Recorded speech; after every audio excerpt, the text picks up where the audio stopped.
15મા નાણાં પંચમાં થયેલા કામો અંગે સોનગઢ તાલુકામાં અનેક સવાલો ઊભા થયા છે. પ્રથમ સવાલ કે જેટલી ગ્રાન્ટ ફાળવાઈ છે એ કક્ષાના કામો થયા છે કે એમાં ભ્રષ્ટાચાર થયો છે, અને બીજો સવાલ કામો કેમ સમયસર ન થયા. સોનગઢ તાલુકાના છેવાડે આવેલા ઓટા સહિત સમગ્ર તાપી જિલ્લામાં 15મા નાણાં પંચ હેઠળ થયેલા કામોમાં મોટા પ્રમાણમાં ભ્રષ્ટાચાર થયા હોવાની શંકા ઊભી થઈ છે. ઓન કેમેરા કોઈ કંઈ બોલવા તૈયાર નથી, પરંતુ કેટલાક દ્રશ્ય એવા સામે આવ્યા છે જ્યાં આ કામોમાં ક્યાંક ને ક્યાંક આંખ આડા કાન કરી ભ્રષ્ટાચાર કે ગેરરીતિ પર પડદો પાડવાની કોશિશ કરવામાં આવી રહી હોય એવી શક્યતાઓ જણાઈ રહી છે.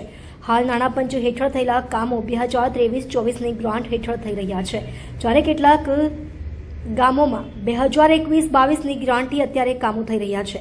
તો શું આ કામના પૈસા ખાઈ જવાની દાનતથી કામો આટલા લેટ કરવામાં આવ્યા, કે પછી સરકારના પૈસા લોકો સુધી સમયસર ન પહોંચાડી તાલુકા પંચાયત કચેરીના અધિકારીઓએ જે પ્રજાને તકલીફમાં મૂકવામાં મોટો ભાગ ભજવ્યો છે?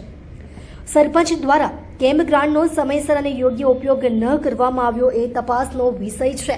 અને સવાલ એ ઊભો થાય છે કે સરપંચ તો કદાચ અજાણ હોય, પરંતુ જે સરકારના પૈસા લઈને નોકરી કરે છે તે તલાટીએ આ અંગે કેમ ધ્યાન ન આપ્યું, અને તલાટી પાસે કામ લેવાની એમની જવાબદારી છે. તે તાલુકા પંચાયતના અધિકારીઓ કેમ ગામડાઓમાં એ જોવા ન ગયા કે હાલ કયા નાણાં પંચની ગ્રાન્ટ હેઠળ કયા કામો થઈ રહ્યા છે અને કઈ કક્ષાના થઈ રહ્યા છે.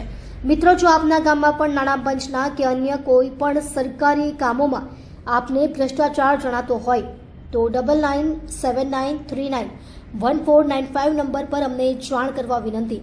મારું ગામ મારી સમસ્યા હેઠળ આપના ગામ સુધી અમારી ચેનલની ટીમ આવશે અને આપની સમસ્યા ઉજાગર કરી અને દૂર કરવા પ્રયત્ન કરશે. તેથી ગભરાશો નહીં અને પોતાના હક માટે અને ભ્રષ્ટાચાર વિરુદ્ધ અવાજ ઉઠાવો. ડોક્ટર બિંદેશ્વરી શાહ સાથે હેતલ કોંકણી.